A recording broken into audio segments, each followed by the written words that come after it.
ಹಾವೇರಿಯಲ್ಲಿ ಹಿಂದೂ ಯುವಕರು ಸೇರ್ಕೊಂಡು ಲವ್ ಜಿಹಾದ್ ಹತ್ಯೆಯನ್ನ ಮಾಡಿದ್ದಾರೆ. ಲವ್ ಕಾಂಪ್ರಮೈಸ್ಗೆ ಅಂತ ಕರೆದೊಯ್ದು ಹತ್ಯೆಗೈದಿದ್ದಾರೆ ಈ ಕಿರಾತಕರು. ಹಾವೇರಿಯಲ್ಲಿ ಹಿಂದೂ ಯುವಕರೆಲ್ಲರೂ ಕೂಡ ಸೇರ್ಕೊಂಡು ಲವ್ ಜಿಹಾದ್ ಹತ್ಯೆಯನ್ನ ಮಾಡಿದ್ದಾರೆ. ಲವ್ ಕಾಂಪ್ರಮೈಸ್ಗೆ ಅಂತ ಕರೆದೊಯ್ದು ಕಿರಾತಕರು ಹತ್ಯೆಗೈದಿದ್ದಾರೆ. ಸ್ವಾತಿ ಬ್ಯಾಡಗಿ ಹತ್ಯೆಯಾಗಿರುವ ಯುವತಿ, ಇನ್ನು ರಟ್ಟಿಹಳ್ಳಿ ತಾಲೂಕಿನ ಮಾಸೂರು ಗ್ರಾಮದ ಯುವತಿ ಸ್ವಾತಿ, ಈಕೆಯನ್ನ ಕಾಂಪ್ರಮೈಸ್ಗೆ ಅಂತ ಕರೆದೊಯ್ತಾರೆ. ಆ ಸಂದರ್ಭದಲ್ಲಿ ಹತ್ಯೆಯನ್ನ ಮಾಡ್ತಾರೆ ಈ ಕಿರಾತಕರು. ಹಾವೇರಿಯಲ್ಲಿ ಹಿಂದೂ ಯುವಕರು ಸೇರಿ ಲವ್ ಜಿಹಾದ್ ಹತ್ಯೆಯನ್ನ ಮಾಡಿದ್ದಾರೆ. ರಟ್ಟಿಹಳ್ಳಿ ತಾಲೂಕಿನ ಮಾಸೂರು ಗ್ರಾಮದ ಯುವತಿ ಸ್ವಾತಿ ಹತ್ಯೆಗೈದಿದ್ದಾರೆ ಕಿರಾತಕರು. ಈ ಲವ್ ಜಿಹಾದ್ ಅನ್ನೋದು ಒಂದು ರೀತಿಯ ಪಿಡುಗಾಗ್ಬಿಟ್ಟಿದೆ. ಇತ್ತೀಚೆಗಂತೂ ಈ ಲವ್ ಜಿಹಾದ್ ಹತ್ಯೆಗಳು ಹೆಚ್ಚಾಗ್ತಾ ಇದೆ. ಹೆಣ್ಮಕ್ಳು ಈಗಲಾದ್ರೂ ಸ್ವಲ್ಪ ಎಚ್ಚೆತ್ಕೊಳ್ಬೇಕಾಗುತ್ತೆ. ದಿನ ನೋಡ್ತಾ ಇರ್ತೀರಾ ನೀವು ಎಷ್ಟರ ಮಟ್ಟಿಗೆ ಲವ್ ಜಿಹಾದ್ ಆಗ್ತಾ ಇದೆ ಅಂತ. ಈಗಲಾದ್ರೂ ಹೆಣ್ಮಕ್ಳು ಸ್ವಲ್ಪ ಎಚ್ಚೆತ್ಕೊಳ್ಬೇಕಾಗತ್ತೆ. ಎಷ್ಟೋ ಹೆಣ್ಣು ಮಕ್ಕಳು ಈ ಲವ್ ಜಿಹಾದಿಂದಾಗಿ ದುರಂತ ಅಂತ್ಯವನ್ನು ಕಂಡಿದ್ದಾರೆ. ಈಗಲಾದ್ರೂ ಯೋಚನೆ ಮಾಡಿ. ನೀವು ಪ್ರೀತಿ ಮಾಡೋದು ತಪ್ಪು ಅಂತ ಯಾರೂ ಕೂಡ ಹೇಳಲ್ಲ. ಆದರೆ ನಾವು ಯಾರನ್ನ ಪ್ರೀತಿ ಮಾಡ್ತಾ ಇದ್ದೀವಿ, ಅವ್ರು ಏನಾಗಬೇಕು ಎಲ್ಲದೂ ಕೂಡ ಹೆಣ್ಮಕ್ಳಿಗೆ ಬಹಳ ಮುಖ್ಯ ಆಗುತ್ತೆ. ನಿಮ್ಮ ತಂದೆ ತಾಯಿ ಇದ್ದಾರೆ, ಇಷ್ಟು ಮಟ್ಟಿಗೆ ಅಂದರೆ 23 ವರ್ಷ ಈಕೆಗೆ, ಸ್ವಾತಿ ಎಂಬ ಆಕೆಗೆ 23 ವರ್ಷ ಒಬ್ಬ ಮಗಳನ್ನು ಸಾಕಬೇಕು ಅಂದರೆ ಆ ತಂದೆ ತಾಯಿ ಎಷ್ಟು ಕಷ್ಟಪಟ್ಟು ಸಾಕಿರ್ತಾರೆ. ಆ ಎದೆ ಎತ್ತರಕ್ಕೆ ಬೆಳೆದಂತಹ ಮಗಳನ್ನ ಕಳ್ಕೊಂಡು ಆ ತಂದೆ ತಾಯಿಯ ಪರಿಸ್ಥಿತಿ ಹೇಗಾಗಿರಬೇಕು. ಕ್ಷಣಿಕ ಸಂತೋಷಕ್ಕೆ ನೀವು ಬಲಿಯಾಗಿ ಈ ರೀತಿಯಾಗಿ ಮಾಡ್ಕೊಳ್ಳೋದು ಎಷ್ಟು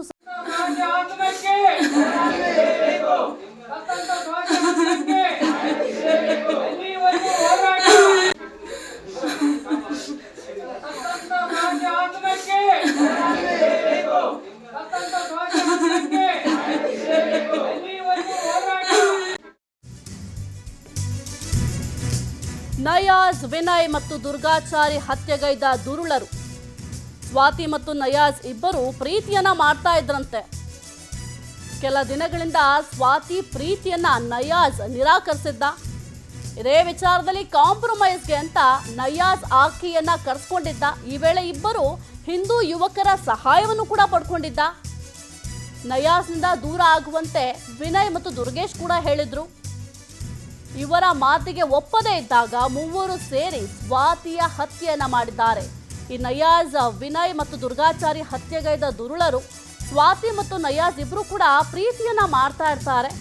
ಈ ಕೆಲ ದಿನಗಳಿಂದ ಸ್ವಾತಿ ಪ್ರೀತಿಯನ್ನ ನಯಾಜ್ ನಿರಾಕರಿಸಿದ. ಈ ಪ್ರೀತಿ ಗೀತಿ ಏನು ಬೇಡ, ಯಾವುದು ಬೇಡ, ಬಿಟ್ಟು ಬಿಡು ಅಂತ ಬ್ರೇಕಪ್ ಮಾಡ್ಕೊಂಡಿದ್ದ. ಆದರೆ ಆತನ ಮಾತನ್ನ ಆಕೆ ಕೇಳೋದಿಲ್ಲ.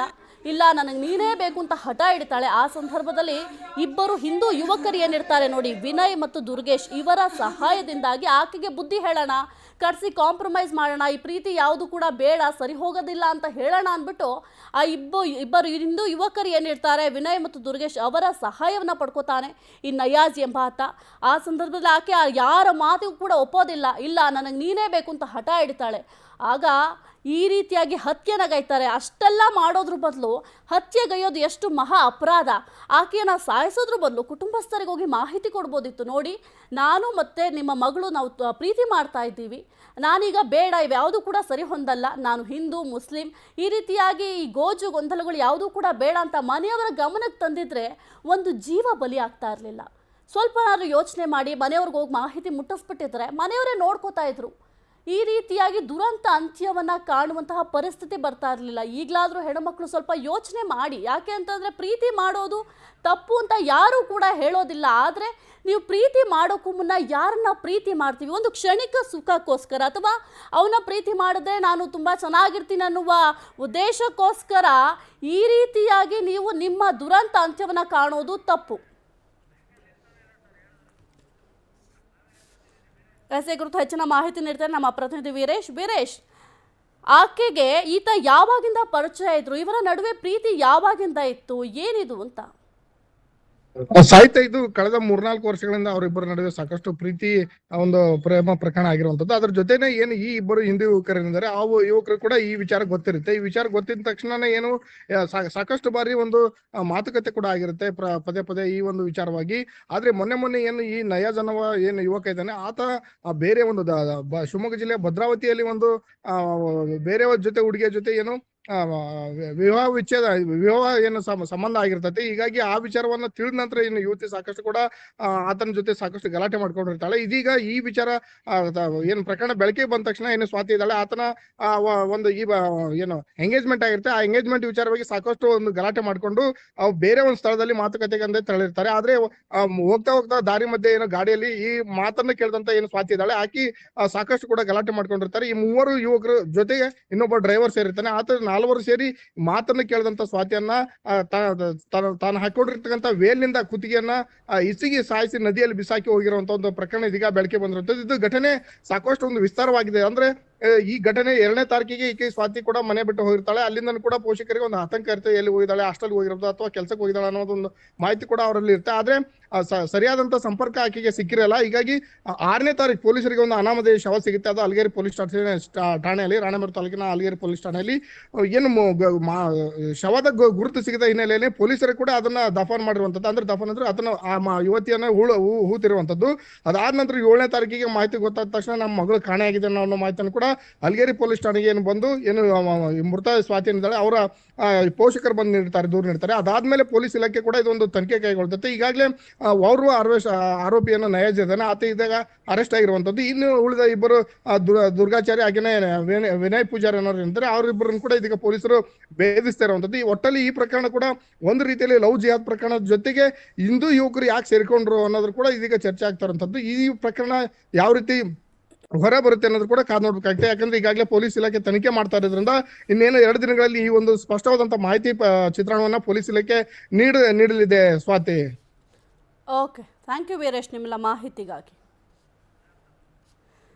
ಇನ್ನು ಈಕೆಯ ಏನು ದುಪ್ಪಟ್ಟ ಹಾಕೊಂಡು ಬಂದಿರ್ತಾಳೆ, ಆ ದುಪ್ಪಟ್ಟವನ್ನ ಕೊರಳಿಗೆ ಬಿಗಿದು ಆಕೆಯನ್ನ ಸಾಯಿಸ್ತಾರೆ. ಇಷ್ಟು ವರ್ಷ ಪ್ರೀತಿ ಮಾಡಿ ಒಬ್ಬ ಯುವತಿಯನ್ನ ಸಾಯಿಸೋದಕ್ಕೆ, ಅಂದರೆ ನಾನು ಇಷ್ಟು ವರ್ಷ ಪ್ರೀತಿ ಮಾಡಿದಂತಹ ಯುವತಿನ ಸಾಯಿಸೋದಕ್ಕೆ ಅದು ಯಾವ ರೀತಿ ಮನಸ್ಸು ಬರುತ್ತೆ ಇವ್ರಿಗೆ ಗೊತ್ತಿಲ್ಲ. ಇದೇ ವಿಚಾರವಾಗಿ ಮಾತನಾಡೋದಕ್ಕೆ ದೂರವಾಣಿ ಸಂಪರ್ಕದಲ್ಲಿ ಸ್ವಾತಿಯ ಸಂಬಂಧಿ ಆಗಿರುವಂಥ ರಾಜು ಬ್ಯಾಡಗಿ ಅವರಿದ್ದಾರೆ. ಸರ್, ನಿಜಕ್ಕೂ ಕೂಡ ಬಹಳ ಬೇಸರ ಆಗುತ್ತೆ. ಒಬ್ಬ ನೀವು ಕಷ್ಟಪಟ್ಟು ಬೆಳೆಸಿದಂತಹ ನಿಮ್ಮ ಮನೆ ಮಗಳು ಈಗ ಇಲ್ಲ ಅನ್ನೋದು ನಮಗೂ ಕೂಡ ಬಹಳ ಬೇಸರ ಆಗುತ್ತೆ. ಆತನನ್ನ ಪ್ರೀತಿ ಮಾಡ್ತಿರುವ ವಿಷಯ ನಿಮ್ಗೇನಾದ್ರು ಗೊತ್ತಿತ್ತಾ ಅಂತ? ಇಲ್ಲ ಮೇಡಮ್, ನಮ್ಗೇನು ಅದು ಮಾಹಿತಿ ಇದ್ದಿಲ್ಲ. ನಮ್ಮ ಮಗಳು ಆತರ ನಮಗೆ ಕಂಡು ಬಂದದಿಲ್ಲ. ನಮಗೆ ಆತರ ಏನು ಕಂಡು ಬಂದಿಲ್ಲ. ನಾವು ಆತರ ಏನು ನಮಗೆ ಕಂಡು ಬಂದ್ರೆ ನಾವು ಗೊತ್ತಾಗಿದ್ದು ನಾವು ಇದು ಮಾಡಿದ್ವಿ. ಅವಳು ಡೈಲಿ ಹೆಂಗ ಡೈಲಿ ಇಲ್ಲ ಆತರ ಇದ್ಲು. ನಮ್ಗೇನು ಆರಾಮ ಅಂತ ಮೇಡಮ್. ಅಂದ್ರೆ ನಿಮ್ಗೆ ಯಾರಿಗೂ ಕೂಡ ಗೊತ್ತಿರ್ಲಿಲ್ಲ ಆಕೆ ಓದ್ತಾ ಇದ್ಲ ಅಥವಾ ಏನ್ ಮಾಡ್ತಾ ಇದ್ದಿದ್ದು ಸರ್ ಸ್ವಾತಿ? ಮೇಡಮ್ ಅವರು ನರ್ಸಿಂಗ್ ಮುಗಿಸಿದ್ಲು ಮೇಡಮ್. ರಾಣೆಬೆನ್ನೂರು ಕಣ್ಣೂರು ಕಾಲೇಜ್ನಲ್ಲಿ ನರ್ಸಿಂಗ್ ಮುಗಿಸಿ ಕಣ್ಣೂರು ಹಾಸ್ಪಿಟಲ್ ಕೂತಾ ಇದ್ರು ಮೇಡಮ್. ಒಂದು 1 ತಿಂಗಳು ಹೋಗಿದ್ರು ಮೇಡಮ್. ಈಗ ಒಂದು 15 ದಿನದಿಂದ ಅವ್ರಿಗೆ ಶೀತ ನೆಗಡಿ ಹಂಗಾಗಿ ಜ್ವರ ಬಂದಂಗ ಅದು, ಹಂಗಾಗಿ ಇಲ್ಲ ನಾವು ಹೋಗಲ್ಲ ಅಂತ ಒಂದು 15 ಮನೆಗಿದ್ಲು. ಅವಾಗ ಸೋಮವಾರ ಬೆಳಗ್ಗೆ ಇಲ್ಲಮ್ಮ ನಾವು ರಾಣೆಬೆನ್ನೂರು ಹೋಗ್ಬಾರ್ದು ಅಂತ ನಾವು ಹೇಳುವಂತೆ ನಮ್ಮ ಸೊಸೈಟಿಗೆ. ಆಮೇಲೆ ಅವರು ಬರ್ತಾವ ಅಂತ ಮಧ್ಯಾಹ್ನ ತಿರುಗಿ ಫೋನ್ ಮಾಡಿದ ನಮ್ಮ ಸೊಸೆ. ಏನ್ಮ ಬರ್ಲಿಲ್ಲ ಅಂತಂದು, ಇಲ್ಲಮ್ಮ ಬರ್ತಾನೆ ಅನ್ನಂತ. ತಿರುಗಿ ಮತ್ತೆ ಏನಾದ್ರು ಬರ್ಲ ಅಂದ್ರೆ 7 ಗಂಟೆ ಫೋನ್ ಮಾಡಿ ಫೋನ್ ಸ್ವಿಚ್ ಆಫ್ ಮೇಡಮ್. ಆಮೇಲೆ ಮತ್ತೆ ರಿಲೇಷನ್ ಮನೆ ಎಲ್ಲ ಫೋನ್ ಮಾಡಿ ನಮ್ಮ ಫ್ರೆಂಡ್ಸ್ ಸರ್ಕಲ್ ಎಲ್ಲರಿಗೂ ಫೋನ್ ಮಾಡಿ ಕೇಳಿದ್ರು. ಎಲ್ಲಿ ಕೇಳಿದ್ರು ಎಲ್ಲಿ ಏನು ಮಾಹಿತಿ ಬರ್ಲಿಲ್ಲ. ಆಮೇಲೆ 7ನೇ ತಾರೀಕಿಗೆ ಹೋಗಿ ಕಂಪ್ಲೇಂಟ್ ಮಾಡಿ ಬಂದ್ವಿ, ಮಿಸ್ಸಿಂಗ್ ಕೇಸ್ ಮಾಡಿ ಬಂದ್ವಿ. ಆಮೇಲೆ 7ನೇ ತಾರೀಕು ಮಿಸ್ಸಿಂಗ್ ಕೇಸ್ ಮಾಡಿದ್ಮೇಲೆ ಏನೇನು ಮಾಹಿತಿ ಬರಲಿಲ್ಲ. ಆಮೇಲೆ ಮಂಗಳವಾರ 11ನೇ ತಾರೀಕಿಗೆ ಮತ್ತೆ ನಮ್ಮ ಸುಜಿ ಕರ್ಕೊಂಡು ಸ್ಟೇಷನ್ ಬಂದ್ವಿ ಮೇಡಮ್ 5 ಗಂಟೆಗೆ. ಅಲ್ಲಿ PS ಆಗಿ ಸರ್ ಏನಾಯ್ತು ಅಂತ ಕೇಳಿದ್ವಿ. ಆವಾಗ ಅವರು CDR ಅಲ್ಲಿ ಅಧಿಕಾರಿ CDR ಬಂದ ಕೇಳಿದ್ರು. ನಮಗೆ ಇಲ್ಲ ಅಂದ್ರೆ ನೋಡಿ ಬಂದು ಹಾಕಿ ಬಂದಲ್ಲ ನೋಡು ಅಂದ್ರು. ಆಮೇಲೆ ಮತ್ತೆ ನೋಡಿ ಚೆಕ್ ಮಾಡಿ ತಗೊಂಬಂದ್ರು. ಆ CDR ಆಗಿ ನಮ್ಮ ಫಸ್ಟ್ ಲಾಸ್ಟ್ ಗಂಡ ಕಾಲದ ನಮ್ಮ ಅಮ್ಮನ ಮಕ್ಕಳು ಇದ್ವು. ಅವರೆಲ್ಲ PS ಆಗಿ ಚರ್ಚೆ ಮಾಡಿದ್ರು ಕೂಟ. ಇಲ್ರಿ ನಮ್ಮ ಓಕೆ ಅಣ್ಣ ರಾಬಕ್ ಅವರು ಅವ್ರಲ್ರಿ ಅಂದ್ವಿ. ಮತ್ತೆ ಹಿಂದಿನ ಲಿಸ್ಟ್ ತೆಗೆದ್ರು ಅವರು. ತೆಗೆದು ನಮಗ ಇಲ್ಲ ಇದು ನಿಮ್ಗೆ ಟೈಮ್ ಆಗತ್ತಿ, ನಾನು ರಾತ್ರೆಲ್ಲ ಗೊತ್ತೊಂದು ವಿಷಯ ತೆಗೆದು ಲಿಸ್ಟ್ ತೆಗೆದು ಎಲ್ಲ ಮಾಡಿ ನಾ ಬೆಳಗ್ಗೆ ಕಳಿಸ್ತೀನಿ ನೀವು ಹೋಗ್ರಿ ಅಂದ್ರು. ನಾವು ಬಂದ್ವಿ ಮೇಡಮ್. ಆಮೇಲೆ ಬಂದು 10 ಗಂಟೆ ಮತ್ತೆ ಸರ್ ಫೋನ್ ಮಾಡಿದ್ರು. ಎಲ್ಲಿಂದ್ರಿ? ಇಲ್ಲ ನಿಮ್ಮ ಮನೆಗೆ ಏನೋ ಬರ್ತಾರ, ಒಂದು ಹುಡುಗಿರಿ ತಲ ಸುದೀಪುರ ಅಂತ ಅಲ್ಲಿ ಶಿವಾಜಿ ಪತ್ತೆಗೆ ಹಲಗೇರಿ ಸ್ಟೇಷನ್ ಇದಾಗಿರ್ತದ. ನೀವು ಬಂದು ನೀವು ಶವದ್ದು ಎವಿಡೆನ್ಸ್ ಅದಾವು ನೋಡ್ರಿ ಅಂದ್ರೆ ಮತ್ತೆ ನಾವು ಅಲ್ಲಿ ನಮ್ಮ ಸ್ಟೇಷನ್ ಹೋಗಿ ಅಲ್ಲಿ ಪ್ಲೇಸ್ ಫೋಟೋವನ್ನು ತೋರಿಸಿದ್ರಿ. ಅವಾಗ ಇದು ಹೌದು ಫೋಟೋ ಕನ್ಫರ್ಮ್ ಮಾಡ್ರಿ. ನೀವು ಅಲ್ಲಿ ಏನೋ ಅವ್ರು ಎವಿಡೆನ್ಸ್ ಬಟ್ಟೆ ಅದಾವು ಹೂ ನೋಡ್ರಿ. ಅವರಲ್ಲೇ 6ನೇ ತಾರೀಕಿಗೆ ಶವ ಸಿಕ್ಕತ್ರಿ ಮೇಡಮ್ ಅವ್ರಿಗೆ. ಅವರು 8ನೇ ತಾರೀಕಿನ ಶವ ಮಣ್ಣು ಮಾಡ್ಯಾರ ಮೇಡಮ್. ಜಿಲ್ಲಾಸ್ಪತ್ರೆಗೆ ಇಟ್ಟು ಮಣ್ಣು ಮಾಡಿದ್ರು. ಆಮೇಲೆ ಅಲ್ಲಿ ಹಲಗೇರಿ ಹೋದ್ಮೇಲೆ ಅಲ್ಲಿ ಎಲ್ಲ ಬಟ್ಟೆ ತೋರಿಸಿ ನಮಗೆ ಎಲ್ಲ ಕೊಲೆ ಆದಂತ ಪ್ರಕರಣ ಮಾಡ್ಕೊಂಡವಿ. ಪೋಸ್ಟ್ ಮಾರ್ಟಮ್ ರಿಪೋರ್ಟ್ ಪ್ರಕಾರ ಅಡಿಗೆ ನಮಗೆ ನ್ಯಾಯ ದೊರಕಿಸ್ಕೊಡ್ತೀವಿ. ಅದೆಲ್ಲ ಆರೋಪ ಹೋದ್ರೆ ನಿಮಗೆ ಹುಡುಕಿ ನಾವು ಅರೆಸ್ಟ್ ಮಾಡಿದ್ರೆ ಅವ್ರು ನಯಾಜ್ ಅನ್ನೋ ಹುಡುಗನ್ನ ಅವತ್ತು ರಾತ್ರಿ ಬಂದು ಅರೆಸ್ಟ್ ಮಾಡಿ ಹೋಗ್ಯಾರ. ಇನ್ನೂ ಇಬ್ಬರು ಪತ್ತೆ ಇಲ್ಲ ಅಂತ ಹೇಳ್ತಾರೆ ಮೇಡಮ್. ಪೊಲೀಸ್ ನಮಗೇನು ಮಾಹಿತಿ ಕೊಟ್ಟಿಲ್ಲ